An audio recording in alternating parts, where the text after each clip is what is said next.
Hey everybody, J Squared John Jeremy here, and I want to announce the end of this series. Now I know that we've had a lot of fun playing as House Borg here in Crusader Kings 2, but there are several reasons why I want to end the series here on this note, rather than trying to continue to play it. First and foremost is that, to be honest, I have not invested myself in this campaign for several months. The videos that you've been watching have all been pre-recorded prior to, I would say, my birthday, which was late February. The reason for that is because I knew that there was a project that was going to be happening at work that I was going to have to invest a lot of time in, and it was going to take away from the time that I had to commit daily to upkeep on YouTube. Whether it would be recording videos, rendering videos, uploading videos, even responding to comments on the channel, which I do apologize for, because normally I'm, on board with that 100%. But I just wasn't able to, and to be honest, it's been even more hectic than I anticipated. But that's the first reason. And the second reason is simply that by the time that we had finished all of the pre-recorded episodes, we had come to a nice closure point. I know that there were wars going on, but we had achieved our primary goal at the time, which was to become Emperor of Britannia. Now, the campaign didn't play out exactly as I envisioned it. I thought that I would reform the Germanic faith as a pagan and kind of go on a war-conquering spree, but a little run-in with France and Aquitaine kind of changed that for us. So we were forced into being a Christian, a Catholic again, and the campaign just kind of played out from there. So I want to apologize if you feel slighted by this, but I do feel that instead of trying to reinvest myself in a campaign that I've not really touched in several months, that I kind of close it off here on a good note. But if you've been watching this video, you've noticed that time is kind of continuing on. Because I thought to myself, well, to really bring closure to this campaign, unlike my prior campaigns, we've yet to really see the end result since the first Scottish campaign. We've never really gone to the end of the game. So, as I've been talking, we've been progressing the time forward at very high speed. And I want to talk with you guys again at the end of that, which is going to be in the year 1452. So we're going to let 400 years of time pass by, and we're just going to watch as an observer. And I suspect that it will take some time for us to get there, considering the time that is currently going on right now. But when we return, we should see the final game map for this campaign. So stay tuned, folks. We will see an ending. And welcome back, everyone. It is 450 some odd years later in game. This is the same game where we left off as the Borg family, and as you can see, there have been some changes, and there have been some interesting changes. Let's first just take a look real quick at the game map overall. So we can see Britannia is still here, and they're dealing with a revolt currently right now, so that's a thing. The Umayyads continue to hold their dominance of the Iberian Peninsula. It looks like Britannia gained some African territories as well. Aquitaine looking a bit worse for the wear. There's France, Frisia, Lotharingia, Germany. Lotharingia grabbed a big chunk of Italy, it looks like. Italy grabbed some African territories as well. Then we come over here. So this was interesting, and I want to kind of get into what you're seeing right here. So The Byzantines. Yeah, they were a thing. They were a thing for quite some time. So they had all this territory all the way through to about here. So the green that you're seeing here and then this black over here, that was all Byzantine. And then the Mongols came. And I know the Mongols seem pretty insignificant right now, but damn, Genghis went roughshod over all this. So this whole chunk here, all the way down here, and annihilated the Byzantines. Like, they didn't even put up a fight, it looked like, for a long time. And he wiped them out. And he actually took the Byzantine crown as his own. So he was both the Khagan of the Mongols and of the Byzantines, which is pretty interesting for some time. It got so bad that the Christian nations formed an alliance against the Mongols and eventually gave all of this former Byzantine territory over to the Teutonic Order. So they gave them all this land here, and they were like, use this to fight off the Mongols. And for a while, that's what they were doing. And then the Sami family came into play here. And these guys have been in power for a long time. I saw them on the game map hundreds of years ago. I just want to go back to see how far this empire has been around. Like they had just started when we had finished up the last episode, and there was no interruption. They just constantly grew and grew. And the Teutonic Order, well, first off, they pushed back the Mongols. Genghis died of severe stress, and after that, they just sort of kind of collapsed on themselves, pushed themselves back to where they came. But the Sami, they took over almost all the former Mongol territories here. You can see that the Teutonic Order and the Sami are kind of fighting each other right now. The Shenoids took a huge chunk of the Teutonic Order land there. So that was an interesting scenario to watch play out here. And by the way, I didn't think it was going to take a long time to go from like 1007 to 1452. It took hours on Speed 5 to play through the entire thing. So that was interesting to kind of watch everything play out as an observer, not really getting involved in things. But if we go up here, we can see Lithuania, we can see Great Moravia, things that aren't too crazy around here. Lotharingia grabbed a huge chunk of Finnish territory here. The Nords are still around. Sweden is kind of a shell of its former self. For a while, they had a good thing going. But if we look up here, the Aztecs came. And yes, I had the Sunset Invasion DLC on when I was going on Speed 5, so they came. And they, normally what the Aztecs do is they kind of take over the Iberian territories and work their way up. Maybe land over here in Britannia, in the British territories. They did land in Iberia, and they may have landed in Britannia, but Britannia must have fought them off because there was no invasion force here that took any land. But they took almost all of this territory that I'm circling right now. So Sweden, Norway, Finland, they were all part of the Aztec Empire at one point. Now, the Aztecs have a strong military force at first.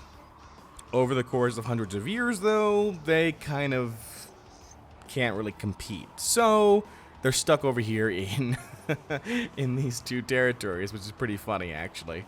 So that was a thing as well.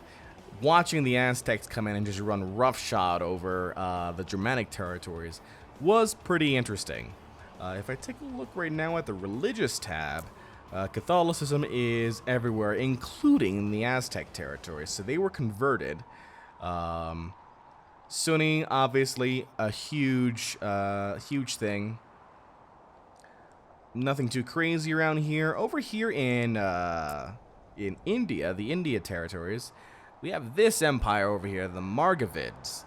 They've been around over here, just kind of taking chunks out from the Islamics and from the forces up here.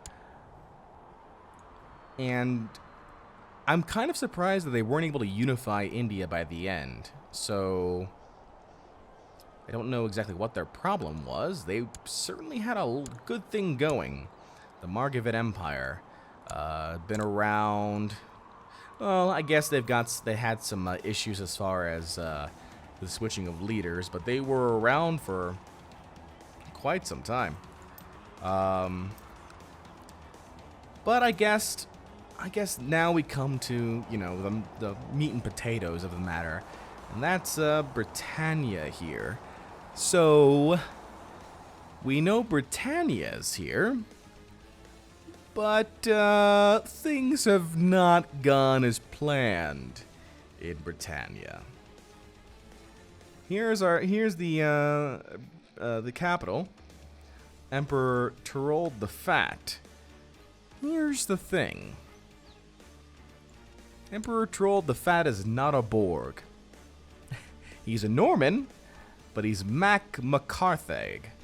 And you're like, okay, well, did the Borgs just recently lose their title? Not quite. So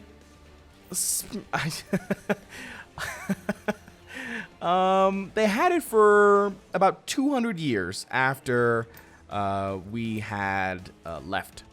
So we created the title back in 1007. It was under Reefer, and Reefer was doing awesome. And then he passed it on to Guntard the Just, and Guntard the Just ruled for 40 years. Pretty good guy right here. Genius, we had a plan in place, and then his son was Hubert, and Hubert was the Mad of Britannia. So that kind of was a thing. And then we had Geoffroy the First here, who didn't rule for very long, unfortunately. He was maimed and got pneumonia, wasn't a very good ruler, kind of a thing. Then Geoffroy the Second came in, and Geoffroy the Second, well, being ill is one thing, being chaste and a homosexual, kind of hard to have kids. So he had one child, Joffrey the Second. Okay, so we go to Joffrey the Young. We go to Joffrey the Young here, and Joffrey the Young, again, came into power relatively early on. He had a council. What's the word I'm looking for? Regent for a short time. 37 years old when he died. He died of illness and being depressed. He was a Crusader. He was a great plotter. Not great in pretty much anything else, though. But he had kids, that was a thing. And notice the titles, we had more titles as Guntard, and then we started giving these titles away. That was a thing as well. So we got to Joffrey the Young, right? And then we're like, okay, Joffrey the Young died at 37. What about Joffrey the Fourth? Joffrey the Careless, a drunkard who died in battle against the King of Ireland, who was in the middle of a revolt. So there was a revolt, much like this one, where he went off to war and got himself killed. And Joffrey here had no kids. None. Not a one. His wife was 65 years old when she died. So I'm assuming after her first husband, the game married her to Joffrey. I don't know why. She's useless.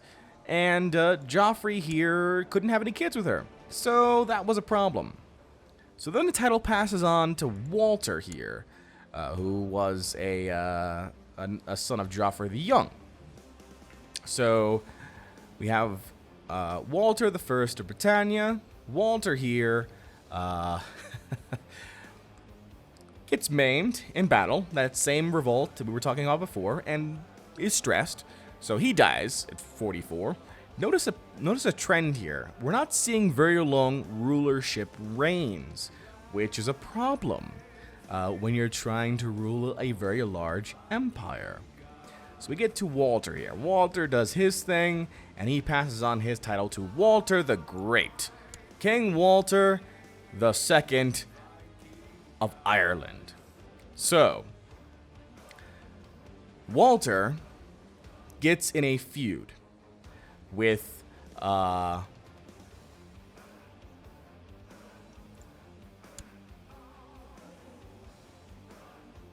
wasn't Walter the Third. It was this guy, Asleton. So there's another rebellion going on, and somehow I don't yet understand how it happened. It must have been a council ploy or plot, because Walter loses his empire. He loses the imperial crown to Asleton. He doesn't die. He's made the King of Ireland. He's the King of Ireland. So then we get Asleton, and Walter gets to become the King of Ireland. Okay. So notice now it's under an elective succession. So now all of the Britannian emperors are elected via elective succession until we get Aemar the Just. Aemar the Just invades Britannia as a claimant, conquers it, and then we have an election, inheritance, election, elected. So there's been some problems in Britannia. One of the biggest reasons why you're not seeing a very large advance in their territory. So that was the thing. But you ask, what happened to the Borg family? Okay, so back over to Walter here. Walter, he's okay. You know, he lives to be 84 years old. Not a bad deal at all. He passes on his title to, so he's got King Gerard the Fat here, who becomes King of Scotland, who's his brother, and we have King Humbert the First of Ireland. Let's just go through the main line here. King Humbert the First of Ireland. All right, cool. Dies at 56. Not a very good ruler, except for stewardship, which is pretty nice. Still's got plenty of titles, though. You know, not bad. Then we have King Humbert the Second of Ireland. All right, 54 years of age. Not necessarily a great ruler. Dies ill and depressed. Okay.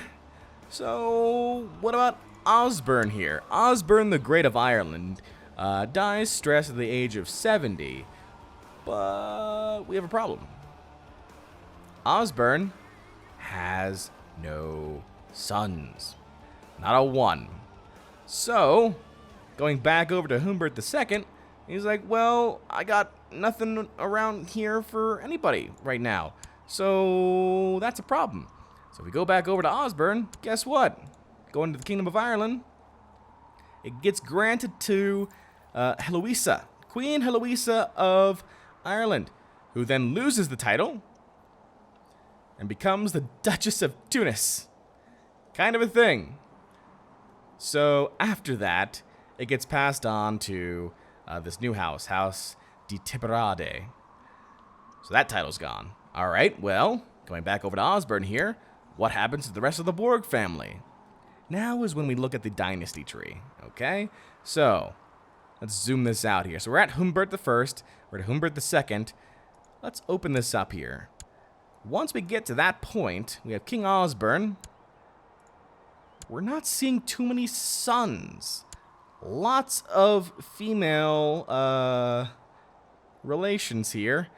We have not a good opportunity for us. There is literally one living member of House Borg remaining in the game.